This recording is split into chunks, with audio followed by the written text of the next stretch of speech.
What's up, everybody? Welcome to the Better You Project, optimizing health, hormones, and aesthetics. And today I have a repeat guest. I have Dr. Abid Husain, who is an integrative cardiologist out of Boulder, Colorado.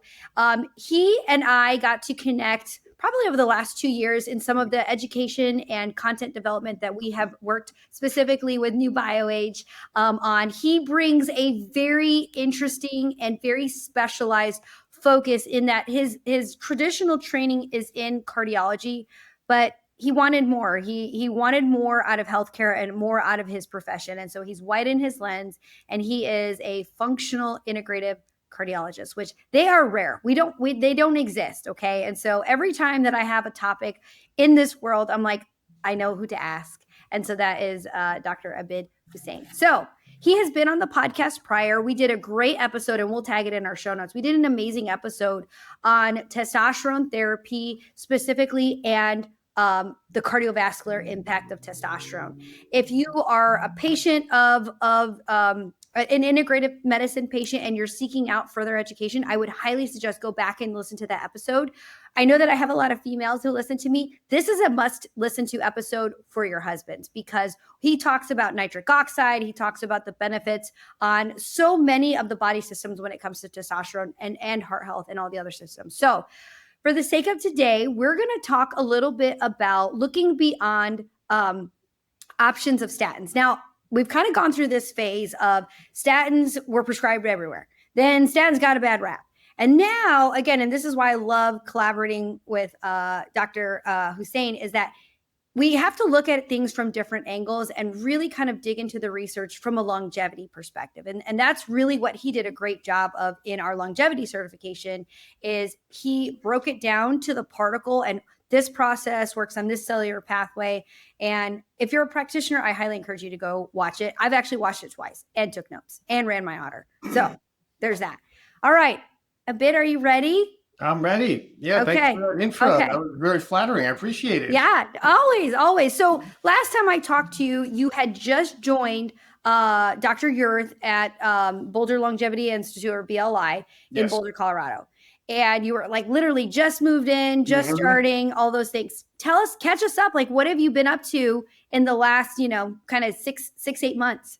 Yeah. There's been a lot going on. It's been really exciting. And the team here is fantastic, and they are, a well-oiled machine dialed in to treat all types of clients. And I get everybody from patients that are, have had a cardiac event that don't want it to happen again. And they might be, 80 years old, 60 years old. And then everyone from there to the other end of the spectrum, that's a young patient that has a family history, they want to prevent it. So, we are the team assesses them and then gets them on my schedule, and then we see them in follow-up in regular sequence, because a lot of the times, this kind of care, especially when I'm first establishing care, requires frequent visits and tweaking of a lot of the medications. And as you know, there's going to be a lot of medications that I'm going to layer in, and doing them all at once doesn't work. It's got to be done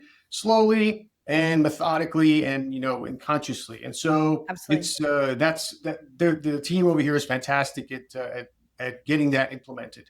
And then, I'm building the practice, and I've got some time to prepare for some lectures, and there's some fantastic stuff that I've been learning. I mean, and I'll say it's a little embarrassing too, because these are things in cardiology and vascular health that I should have been taught when I was in fellowship. And it just boggles my mind that these kinds of things were not taught to me as a fresh cardiologist, as a learning cardiologist. And it takes me, 10 years into my practice, into my career, to actually have to dig this up and teach it to myself. So yeah. No, it's amazing. And I think that's why people like us really thrive in learning is that we're because we do teach and we do present, and we want to give our patients the best personalized care and the most evidence-based care. It forces us to always be learning. Be learning. And just as we said, we chatted yesterday or the day before on text, is one of the things that I really love about some of the stuff is you put out on social media is your content. It's very digestible. It's very bite-sized, but it's like, oh, that's such a good point, such a good nugget.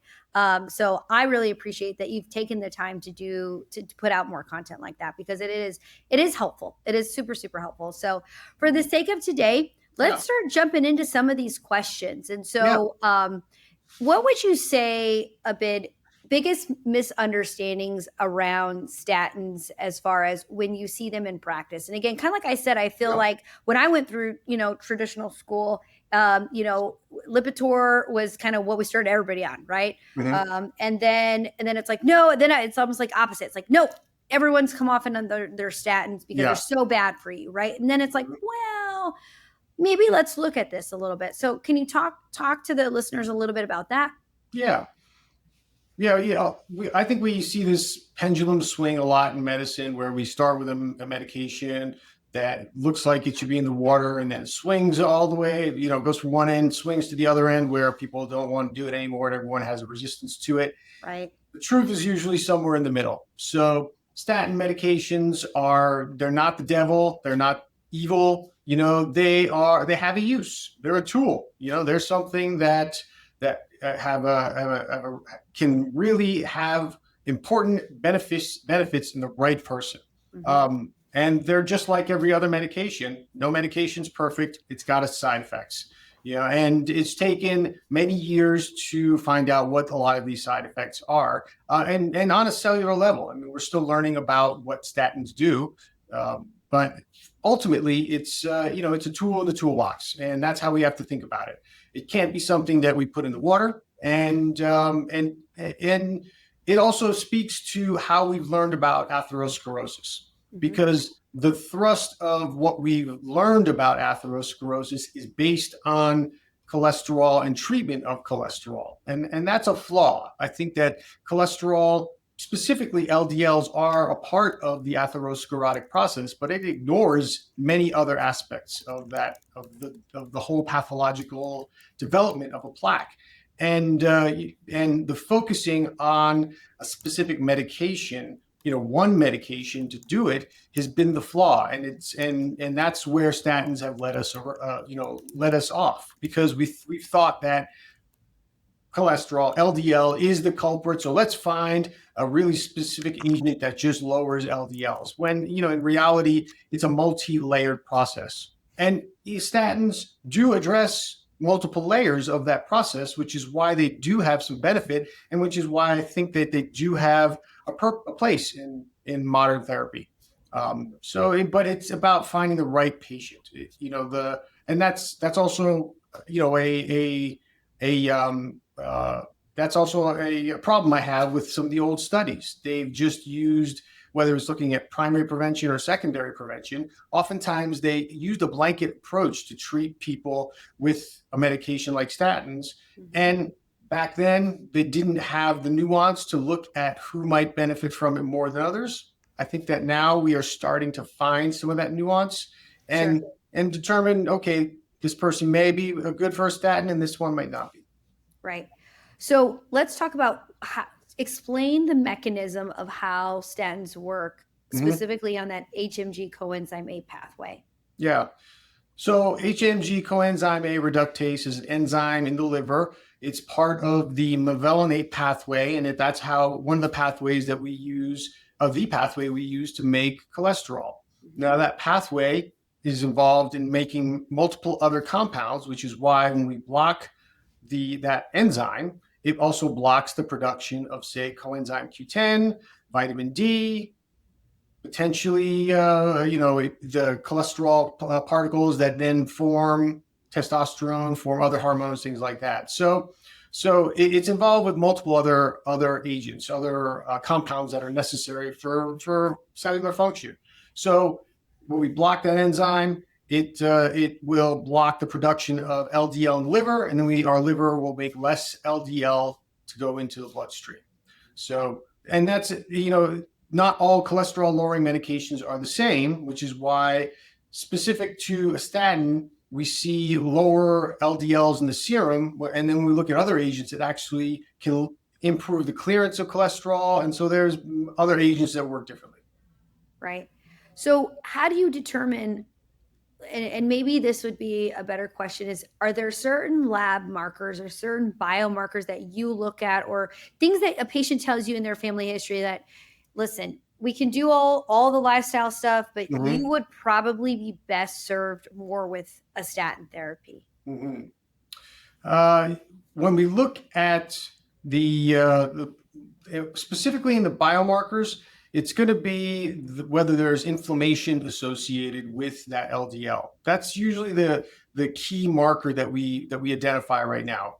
When we look at studies that determine who benefits most from using a statin medication, it's going to be patients that have elevated LDL as well as an elevated C-reactive protein or something like LPPLA2, also known as PLAC. Mhm. That's an enzyme that can convert that LDL into something that's more inflamed and plaque producing, called oxidized LDL.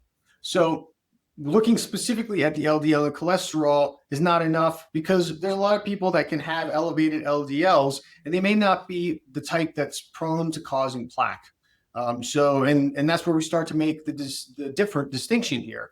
Small, dense LDL is the stuff that is very prone to causing plaque. It's like a cannonball. It'll penetrate the lining of the artery. It will disrupt the glycocalyx, which is that gel-like structure around the lining of the artery that protects it.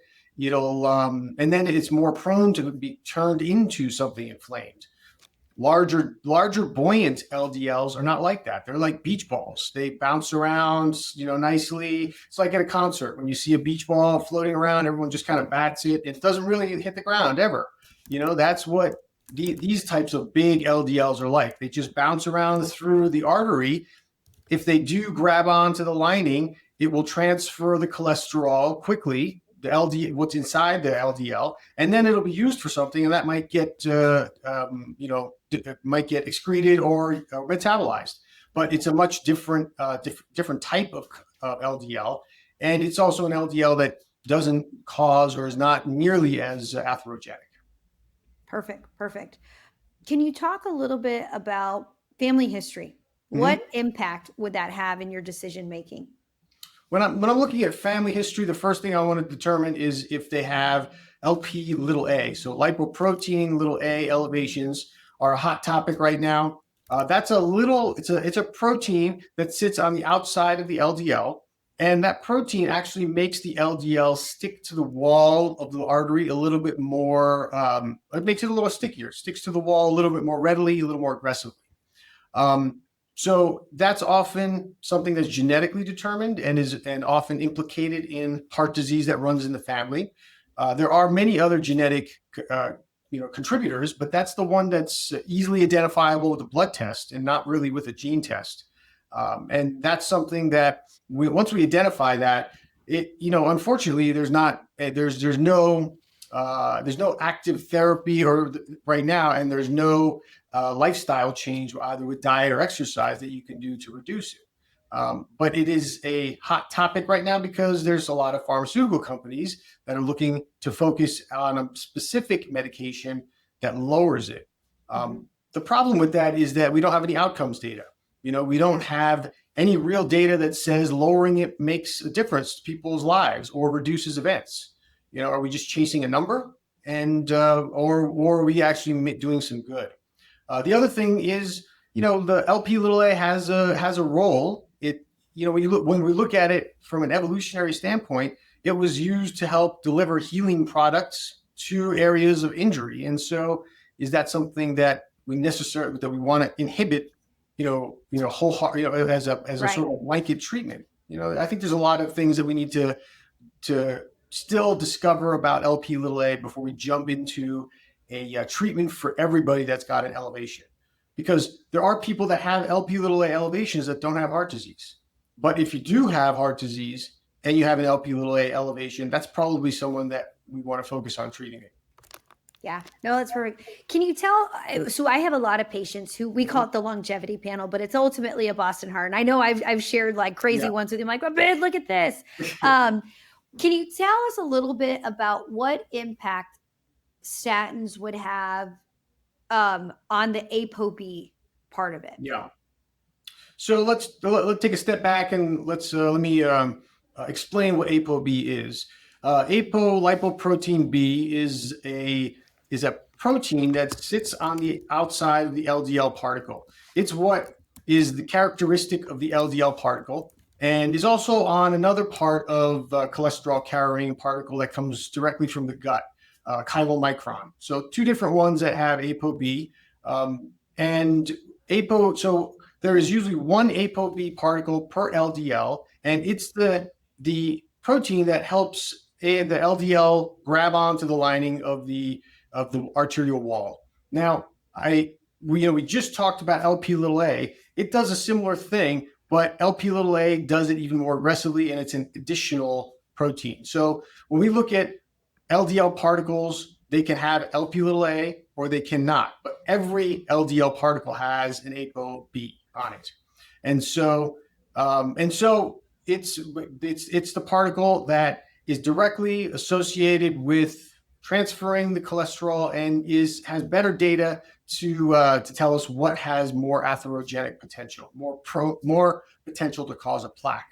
Mm-hmm. When you take, so I think the question was, how does statins influence? Yeah, like the ApoB, how does that fall into it? So the ApoB, when you have a lower number of LDLs that your liver is creating, you create less ApoB. So statins will bring down the ApoB content in your blood, and we can measure ApoB just like we measure LDLs. And a number of ApoB is actually directly related to what's called the number of particles of LDL.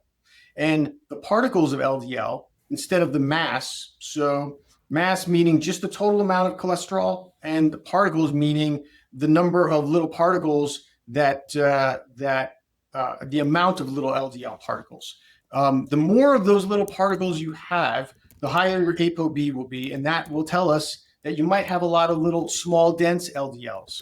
Or if you have a low amount of ApoB, then that might tell us that you have a lot of big buoyant LDLs. So when we look at how you correlate ApoB with LDLs, there can be a discrepancy, ApoB being more accurate. And so when our liver is making less LDL, we have lower ApoB, and we have a lower potential for those LDLs to cause plaque. Perfect. So the reason why I had we go all the way into the statin deep dive into it, and I'm so glad that we did, because the next kind of set of questions is, I love that you and I kind of think very similar, that I'm going to give you all the lifestyle, I'm going to give you all the dietary nutraceuticals, I'm going to give you the peptides, the repurposed drugs, and then the more commercially available stuff. Mm-hmm. So I think really, and it's how we teaching practitioners, when you're recommending certain supplements, you have to know that cellular medicine piece of it, because that's what's going to help you understand why you're using that supplement, right? Mm-hmm. So let's start digging in. I get a lot of patients asking me about red rice yeast. Talk a little bit about how red rice yeast works and maybe how it compares on some of those pathways to the statins. Yeah. Red rice yeast was originally developed, actually, statins were originally developed from an extract of red rice yeast called, I think it's monolaurin K. Mm. And the first statin, lovastatin, is almost chemically identical to that extract from red yeast rice. Interesting. And that was probably, I think, in the 1970s, 80s. And what that does is same thing as a statin. Red yeast rice will block HMG coenzyme reductase, that enzyme, but it doesn't do it as potently. So when you take the extract, really refine it, and isolate the chemical structure, that's what we get as the original statins. Over the years, the pharmaceutical companies maybe have talked to, the FDA has actually mandated that they don't want a certain amount of monolaurin K in the supplements. So when you use red yeast rice, you almost have to look at how much of that active ingredient is in there. Because now when you use red yeast rice, you have to take a lot higher doses for it to even be effective. And oftentimes that's pushing 2.5 to 3.5 grams of red yeast rice to really see an effective reduction in your LDLs. So that's why I don't use as much red yeast rice. What I prefer is agents that work in multiple pathways, and there are other botanicals that will do that, and they may not have as potent of a LDL reduction, but that's the beauty of using, say, polyphenols or bioactive botanicals, because they will work on multiple pathways. Yes. Yeah. That's perfect. Let's talk about bergamot. Yeah. Bergamot is a orange peel extract, and it also will work on that HMG coenzyme reductase, but not as potently, and it will have an additional effect on other pathways like AMP kinase or other inflammatory reduction pathways that will optimize what it can do for not just LDL reduction, but inflammation control. Yeah. Oh, I love that. So we tend to, if I have a patient where, they at their Boston back and they're all red, right? I am like, okay, trizipatide, number one, bergamot. And then I have a serious conversation about maybe like 5 to 10 of Crestor at bedtime to get them out of the red and into the yellow. And then let's really give it, a little bit more time from a lifestyle, nutrition, all the other peptides and things that we use. So I use a lot of bergamot. Talk a little bit, if you will, please, about like plant sterols. Yeah. The plant sterols they will lower your LDLs. They will lower triglycerides also, and there's some effect on HDLs. The active ingredient is going to be vitamin E, where you're getting a lot from those plant sterols, and it's the tocotrienols, which are going to be the ones that are really much more active in lowering inflammation and the LDLs. So that tends to be, so you can use a plant sterol, or you could just go to use vitamin E. And I use some vitamin E. Actually, where I use vitamin E is in a combination agent. It's a agent that uses nobelatin, tandretin, and then vitamin E. And the three of those, so we have 2 citrus peel extracts and then vitamin E, and they work well in a layered effect to help multiple different lipid parameters. And I mean, that's it's a supplement that we use called citronal. Citronal LNA. Yep. Perfect. Those are great. How do you see CoQ10 fit into all that? CoQ10 it's one of the compounds that can reduce when you inhibit HMG coenzyme A reductase. Definitely happens more when you inhibit it with a statin. Coenzyme A is important CoQ10 is important in mitochondrial function. CoQ10 is something that helps to maintain mitochondrial function, and when we lose it, the electron transport chain, the way we make ATP and energy is reduced. So that can be why sometimes you get these side effects of fatigue or even muscle aches and pains. Lower CoQ10 has been implicated in that. So if you're on any of these agents, it depends on if you're on a high dose, because it really takes a high dose for that to cause a reduction in CoQ10, and if you're on a statin. If you're taking some of the botanicals or these plant-based lipid lowering meds, that's not often the case, because, like we said, it's impacting multiple pathways, and by doing that, we don't cause a deficiency in one specific area, and it doesn't require high doses. So it's more of a diffused sort of effect that doesn't cause an isolated deficiency. So I don't necessarily need to use CoQ10 with say bergamot or citronal LNA. But if it's a statin, I'm definitely aware of what their CoQ10 levels are, and usually add something on. And then the one little side note I like to make about CoQ10 is that not all CoQ10 is the same, because a lot of it, there's ubiquinol, ubiquinone. The issue also is whether you're using either one of those, how much of it actually gets into the mitochondria, which is where it's needed. And there's another compound that is decreased when you're inhibiting HMG coenzyme reductase. So that enzyme, that's being inhibited, you're decreasing a compound called geranyl geranyl, and often known as GG, and that is a compound that's associated with CoQ10, and it can inhibit how much of it gets into the mitochondria. So I look for CoQ10 supplements that have GG as part of the formulation, because that improves how much gets into your mitochondria as well as how much you might be able to make in the cell. Interesting. I've listened to your whole lecture. I must have missed that piece of it. Now Well, I got to go back and look at the that's a back new of my piece of info that I learned. So back of my bottle. We have no disclosures. Do you have a brand that you like?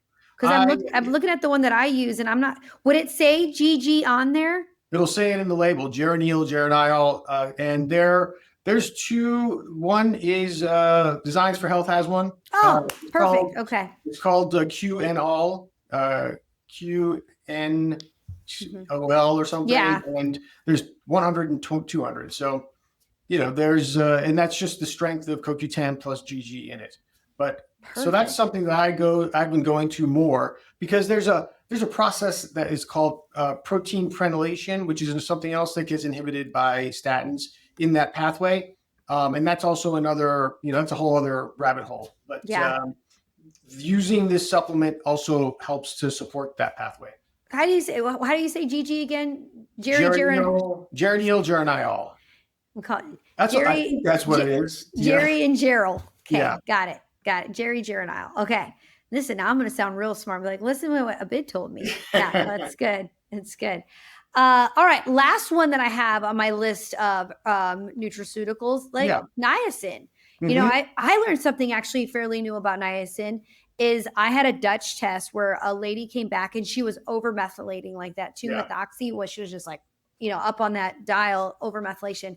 And I was reading that niacin can actually help them, prevent them from over methylating so much, to bring that down. I don't know if you knew that. I didn't know that. No. Yeah, I just learned that. So tell us about niacin and its cardiovascular impact. Well, a quick question. How much niacin are you recommending? Let's see here. I have to see which one. We get it from, I think, Designs for Health, actually. Mm-hmm. Let's see here. Niacin, CRT. Mm-hmm. The dose is 500 milligrams of nicotinic acid. Okay. Yeah. So when we look at cardiovascular studies that are looking at high dose niacin, and we're talking about 2 grams, maybe more. Yeah. So that's enough that causes flushing and, and potentially even glucose dysregulation. I don't recommend niacin at that doses. And if there is a need for niacin, it's going to be at the dose you're talking about, at around 500 milligrams or lower. One of the things that I like about that citronol LNase that uses niacin at a lower dose, and it doesn't require a higher amount. So the issue that I have with niacin is that for decades, there's always been the teaching that niacin helps to raise HDLs and lower triglycerides. Mm-hmm. And it has an impact on cholesterol, total cholesterol, but you need to get to high doses. And that's true, but there's never been any real good data to support any outcomes benefit. And when we look more recently, probably about 10 years ago, there were some studies that looked to see what is niacin doing in outcomes, and it did not actually benefit any outcomes. There was two big studies that showed that. And so since then, I've been I've stopped recommending niacin, because why make patients suffer through the hot flashes, and through the potential glucose dysregulation without having any real outcome benefit, even though the numbers may say it's better. Well, there was a study that came out recently, maybe 2 years ago or less, that looked at a metabolite of niacin. It's called 2YP. And this is elevated in high dose niacin. And this is a pro-inflammatory metabolite of niacin. So it has an impact on vascular health. So it may actually promote inflammation in the vascular system. So I think that's part of the explanation why niacin hasn't really shown to have good cardiovascular benefits at high doses. So I have not recommended it for cholesterol and for vascular health.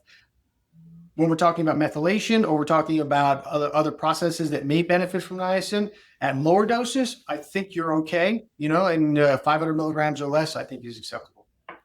So I guess what's your favorite? I know you do citronol, right? Yeah. Mm-hmm. What other supplements do you use the bergamot? Do you use any of the other? I do. Yeah, it depends on the who's coming to me, what their needs are, what their profile looks like. If they have some metabolic issues, I'll use a combination of bergamot and citronol, and then if I need to, we'll add the CoQ10 or the CoQ9, but it's not as necessary with those botanicals. If we're talking about supplements that I use for heart health, yeah, I always defer to magnesium because magnesium is so important for so many functions. And when we look at hypertension, when we look at arrhythmias, when I look at just general, mood and muscle relaxation, stress management, magnesium has so many wide-ranging benefits. So, and it's often underdosed. And we also know that our food chain is deficient in magnesium. We get magnesium from greens, from vegetables, and nobody's eating enough of it. So that's one. Omega-3 fatty acids, that's a go-to, and without fail, even people that have a lot of fish in their diet are going to be low in omega-3 fatty acids. Mm-hmm. I think it's just part of the scourge of the modern food chain and modern industrial food complex. We are high in omega-6s and low in omega-3s. So everybody ends up getting some sort of omega-3 fatty acid supplementation. Why? Because we need to balance the effect of the inflammatory omega-6s, and we need to deliver the right amount of omega-3s to our systems so our system can actually make its own anti-inflammatory compounds. Mm-hmm. There are supplements called SPMs or PRMs, which are highly anti-inflammatory based omega-3 compounds. Our body makes those, but if it doesn't have enough omega-3s, it can't. So that's the first thing to do instead of jumping to one of those supplements. Just take out a lot of omega-3s. Okay. And then the other thing that everybody's low in is vitamin D. Vitamin D, it's not really a vitamin. We should call it a hormone because it's got so many benefits, controlling inflammation, necessary for our hormonal health. That has a whole other, effect on your vascular system. But let's talk about, calcium regulation. Mm-hmm. If your calcium regulation's off, then you're going to be more prone to depositing calcium into different areas of your vascular system, your valves, which is why I combine it with K2, and then that combined with a deficiency in, say, magnesium, we're talking about somebody that's going to be more prone to vascular stiffness, and then that causes, calcification in arteries. Right, absolutely.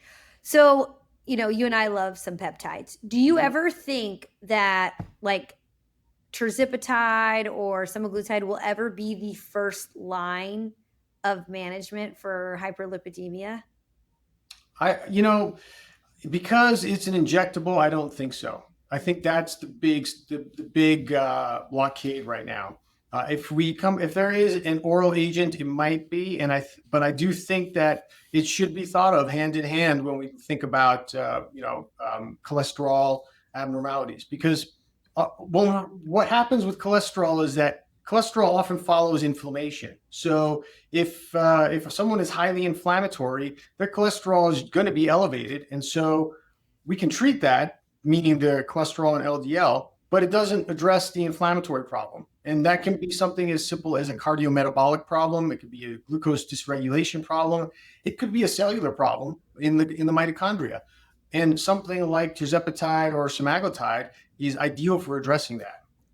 So it's part of the downstream management, and not just the patchwork. Yeah, I tend to find I usually actually gravitate more towards like a GLP-1 or tirzepatide, because a lot of the patients are like, I don't want to go on a statin. I'm like, okay, well, this is what we got to manage then. The other question I had was, so, the cool thing about like a Boston heart test, right? Yeah. One of my favorite things is you can see, are you an overproducer? Are you an overabsorber? What do you recommend when someone's an over absorber? Well, I just tell them like, you got to poop more, eat some more fiber because we got to get Yeah. that out. What other tips and tricks do you have for those patients? It's definitely about fiber intake. It's regulating their bowel habits. I think that movement is important too. We need to keep them from not just so movement to keep their bowels moving and then improve their glucose regulation. That does help gut motility, helps gut function.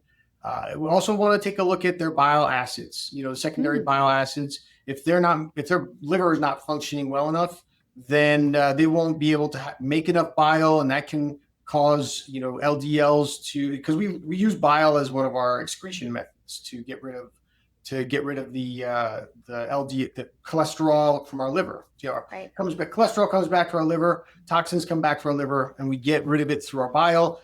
Goes into our stool. A lot of times that bile gets reabsorbed, and the cholesterol from that. So that's a pathway to keep in mind as well. When you're looking at medications, there's Zetia, ezetimibe, which is the only one that really prevents reabsorption. I think it's taking a step back and talking about the Boston Heart profile. It's helpful to see in the beginning where somebody stands as a absorber or a excreter of LDL through the liver. Because then it can help to see whether you're going to start with a statin or ezetimibe. But the interesting thing is that the liver and the body responds. So the starting point may be one thing, but if you start as a hyperabsorber and put in Zetia, the next test you're going to do, you're going to see them become a hyper excreter, because now your body says, okay, I'm not getting cholesterol from my food sources. I need to make it. And so it's going to make it through the liver. Right. Yeah. So it's not the end of the therapy. It kind of flip flops. And what we get from our diet is it's only going to at best impact our LDLs about 25%. If you're coming from an unregulated, highly inflammatory diet, then we'll see a good reduction in LDLs, and you might hit that 25%. But if you're already in a reasonable diet, and then say, okay, I'm going to be a little bit more regulated and disciplined, you're not going to get that much more of a change. Yeah, no, I think that's great. That's so good. All right, shifting gears a little bit. I know that you are active. You live in Colorado. I know Denise is active, your lovely wife. Tell us a little bit about some of, I feel like there was like a big boom for aerobic exercise, right? Like cardiovascular activity, right? And then I feel like, no, maybe it needs to be more towards strength, right? So you see every menopause patient putting on a ruck and they're walking and they're drinking their creatine. Or maybe that's just my group of patients. But talk to us a little bit about, from a cardiovascular longevity perspective, what fitness regimen is going to maybe give the most bang for your buck? Yeah. When let's see, I think that like we talked about when we were starting, things go in pendulum swings. We 20, 30 years ago, it was all aerobic activity, hence the term cardio. It was thought that aerobic activity was all about the heart, and that's all you need to do for heart health. Right. So that's why everyone calls it cardio. Now swing to, more recently, probably as early as 10 years ago, the push for weightlifting was starting to develop some momentum, and the question about whether it was heart healthy or not was being brought up. It is heart healthy. Weightlifting improves vascular health, and it does it in a different way than aerobic activity does. It causes a different type of pressure and a different type of what are called shear forces on the arteries. And that's what can influence how your arteries become resilient, as well as how much nitric oxide they will produce. And nitric oxide is one of our vital anti-inflammatory and compounds and vascular flexibility compounds. So the combination of the two is vital. You need to have some aerobic activity and you need to have some weight training. And the other aspect of weight training, and especially as we get older, is that it is vital for muscle health, for testosterone development. And that is important for vascular health. So So there's a lot of different there's a lot of different reasons for the combination of the two. What I usually recommend my patients to do is about two, it depends on where they're starting from. 2 days a week of some sort of aerobic activity, and then a minimum of 2 days a week of some sort of weight training activity. And aerobic activity can be a zone 2 long extended workout, a long extended aerobic session, and then it could be another one of those if they're not someone that's well trained, or it could be a high intensity interval session, because that also has additional benefits. If somebody is really well trained, they could add another HIIT workout, but I don't recommend any more than 2 to 3 HIIT workouts a week, because that is a different stressor that will completely tax the system. And unless you're a pro athlete who's getting a regimen of recovery supplements, techniques, devices, and that's all you're doing, most people will overwork themselves with too much HIIT workout. Yeah. So my 40-year-old patients who do 5 days a week of Orange Theory, CrossFit, and all that, I'm just praying for your adrenal glands is what Yeah. I'm praying for those guys. Right. But yeah, it's hard. And I get it, especially from a mental perspective. If you absolutely love that, like I loved my gym. I still have a membership. I loved my CrossFit gym community. I'm still very good friends with many of those women, and they come to see me, but I'm like, I pray for your adrenals. Like, please go in a sauna. Go walk outside, walk on the true form wearing a ruck, like do what you got to do. But please, like, it's just a lot. It's just a lot. And especially as women get older and their hormones change and do weird shit. Like, it's just like, please just be kind to them. Yeah. So yeah, it's a lot. Is there like a different way? Cause you see men and you see women in your practice. Do you change your recommendations based on the gender that you've noticed, or based on the age? Cause I tell my women, like, your ass needs to lift weights. That's what I tell them. And I tell my guys, which it's not as hard to tell the guys that, but do you have any special nuances to that? Men tend to hold on to muscle a little easier than women. And so I will err on the side of aerobic activity, a little more stress for men to do that, and then a little bit more stress on the weight training for women. Because, men will tend to naturally do weight training and women will tend to naturally do aerobic activity, when it should be the opposite. We should stress the things that we don't do as much, do the thing that we're not good at, so that, we can make our system, so we can, we can strengthen the things that we're weak at. Right. One of the big things that I recommend to patients is walking after eating. I've been doing a lot of reading on this and the impact on the GLUT4 transport system and how it blunts the insulin rise that can happen. So it's such a great way, without peptides, without prescriptions, without medications, to improve insulin sensitivities, like, significally. And all I got to do is walk, like, it doesn't have to be fast, 15, 20 minutes. I got a walking pad on Prime Day. I walked I tried to do 2 to 3 30-minute sessions on my end today. So I'm already at 2 sessions in. So we're good. No, that's great. That's great. I'm so glad that you said that, especially the difference between the two genders. This is a really good question. What's one thing in conventional cardiology that you were trained on that you look back now and think, shit, we got that totally wrong? Yeah. I think part of that goes back to there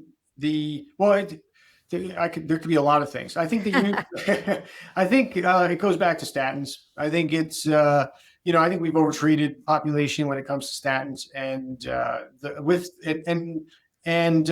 that's led to a lot of side effects and a lot of pushback on the use of those medications. I think that it should have been much more targeted to people that have atherosclerosis, but we didn't have the testing to isolate those people as well back then. So these are the tools that we had at that time. Right.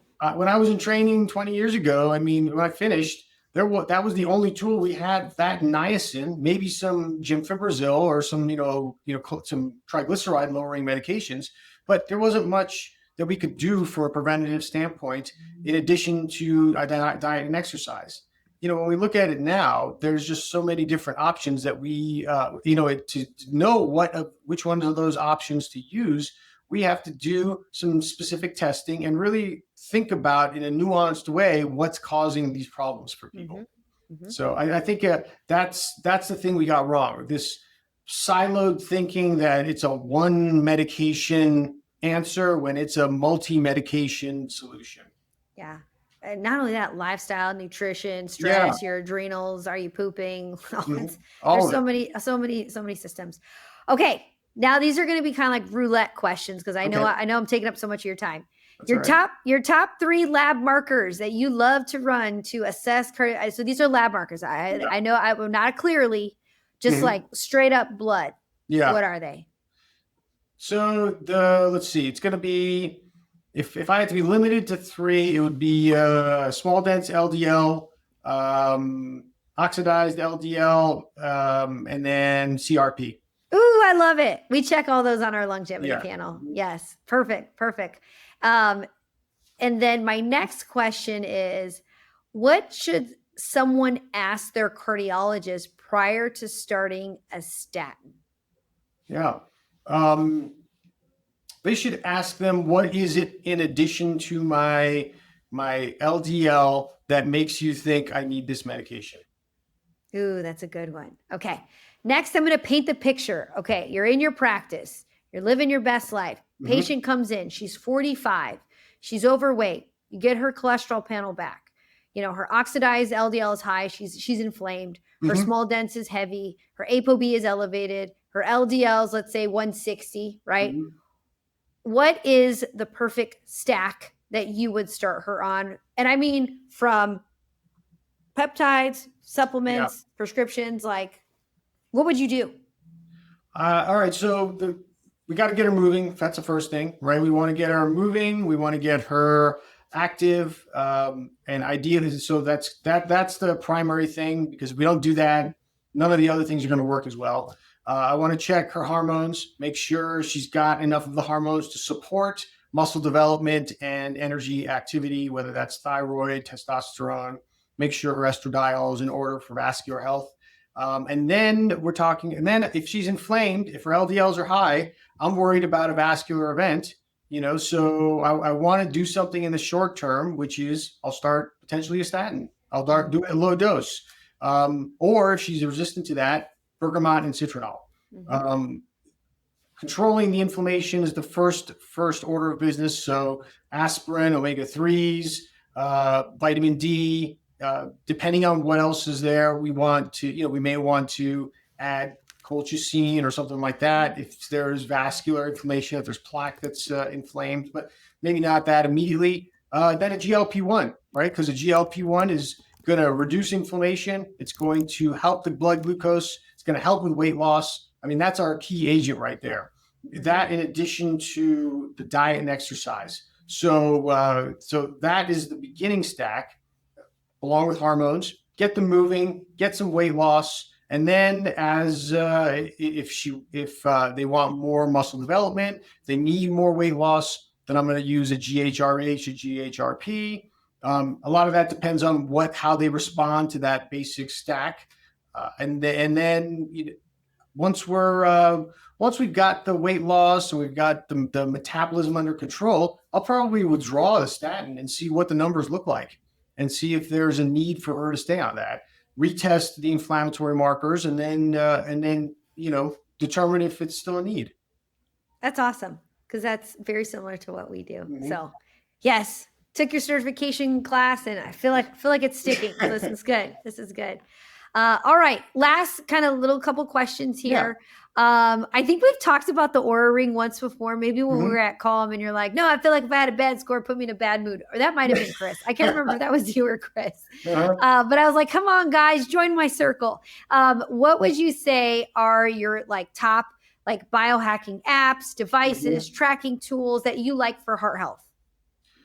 The focus for heart health is going to be the heart rate variability.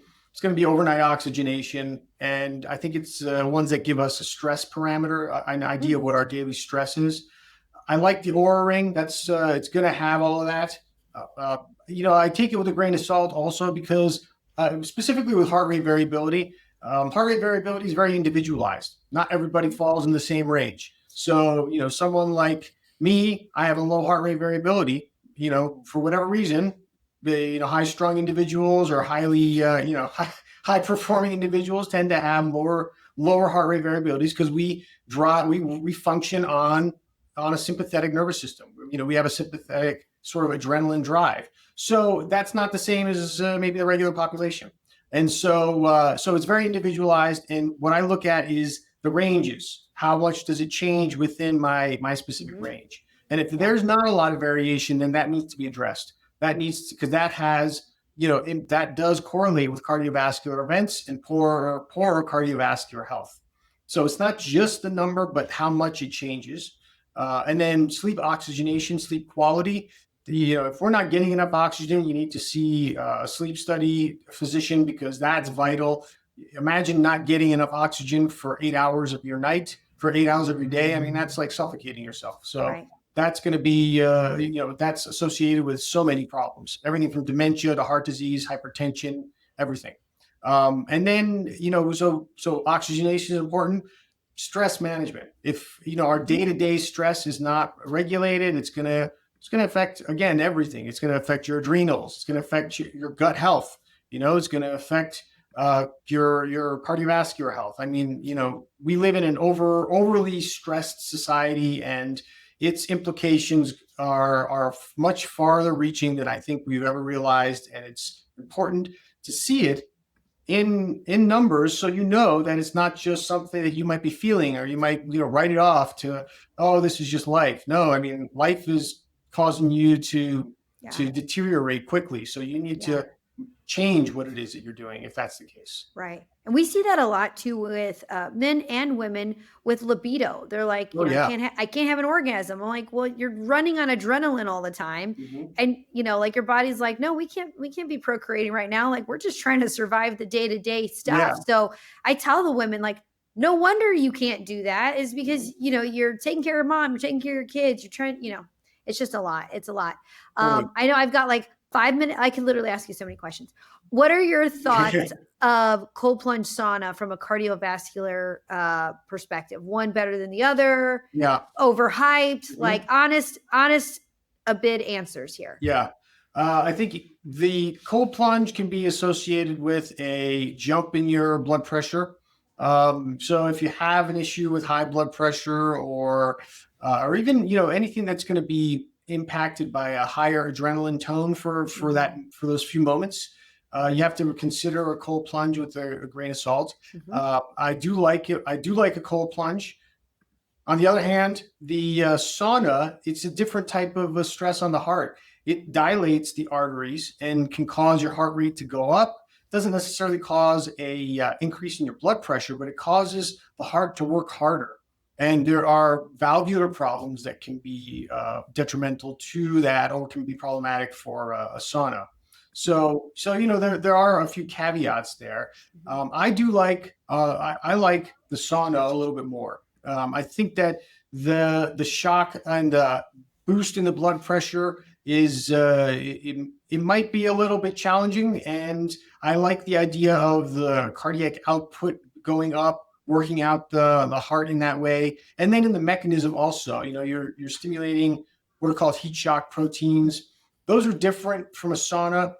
There's a lot of ways to stimulate what happens in a cold plunge, which is AMP kinase based. It's driven that way. So you can stimulate that in a lot of different ways. Heat shock is not as readily stimulated. So I think that as a sauna, as an add-on, that's useful. And I do tell my patients not to do a sauna every night. I think just like a workout, you can overdo the sauna use. Yes. So, no more than 3 times a week. Yeah, agreed. So we have one because as our kids are trained Olympian athletes.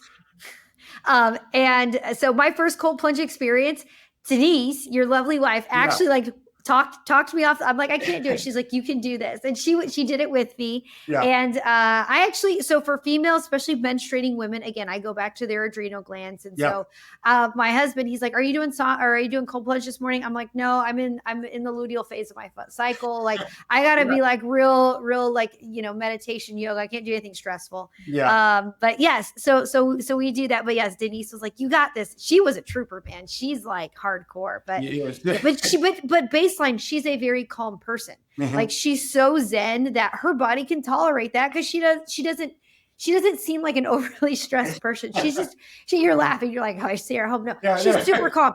Every experience I've had with her, she's just very Yeah. calm, very just soothing. And so for her, she probably does fine, in She a can put herself situation. into that place. Yes. And she's got the resilience to bounce back and be totally fine. Yeah. So to your point, you're absolutely right. It's a case by case situation, but I feel like that's a big question I get from, there's so many patients who want to be proactive and they want to do all these biohacking things. I'm like, you're doing too much. You're doing too much. That's right. Yes. So this has been great. Thank you so much, Abid. I always appreciate you taking the time to hop on these podcasts with me and let me just pick your brain on all the questions. Where can people find you, or if they want to work with you as a patient, where can people work with you? I'm at the Boulder Longevity Institute, and you can find us at boulderlongevity.com. I also have an Instagram account, which is Dr._Abid Husain. So you can follow me there and take a look at some of the posts. And then that'll direct you to my YouTube channel also. Yeah. You are also speaking at a conference on September 13th, I believe. Yes. At in Miami. Is it Miami? Yeah. I think it's is it Miami or West Palm? Either it's with it is West Palm. It's Clinical Longevity Summit. And it is all about post-COVID impact on long haulers and things like that. So it will be covering many of the topics of the impact on the vascular system and the downstream effects of that. Yeah, it's a important topic that I think is being underappreciated right now. There's a lot of people that are having effects from COVID that are not necessarily long haulers. And it's about fatigue. It's about everything that potentially could happen from 2020 on. And it's one of also the most, I think, the biggest learning opportunities that we've ever had, because this virus has challenged our metabolism, our system in so many ways that it's